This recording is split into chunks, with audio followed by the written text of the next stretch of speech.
Hi friends, నా channel కనుక మీరు ఫస్ట్ టైం చూస్తున్నట్లయితే ఈ వీడియో కనుక మీకు నచ్చినట్లయితే సబ్స్క్రైబ్ చేయడం మర్చిపోకండి.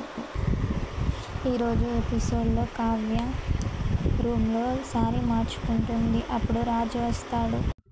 రాజు గట్టిగా అరుస్తాడు. ఏంటి సారీ మార్చుకుంటున్నావు? నేను అరిచాను కదా, నువ్వు కూడా అరవచ్చు కదా, ఎందుకు అలా సైలెంట్గా ఉన్నావు అని అంటాడు. మీరు అరిచారు కదా అండి, అందుకే నేను సైలెంట్గా ఉన్నాను అంటుంది కావ్య. ఏంటండి మీరు కావాలని నేను మార్చుకుంటున్నాను తెలిసే కదా మీరు వచ్చారు, ఏ ఉద్దేశం పెట్టుకొని లోపలికి వచ్చారండి మీరు అని అంటుంది. హే చీచి, నేను అలాంటి ఉద్దేశం ఏం లేదు, అసలు నువ్వు మార్చుకుంటున్నావు అన్న విషయం నాకు తెలియదు, నేను కామన్గానే వచ్చాను లోపలికి అని అంటాడు రాజ్. ఇప్పుడు మీరు నాకు ముద్దు పెట్టారా అంటూ రాజ్ని ఒక ఆట ఆడుకుంటుంది.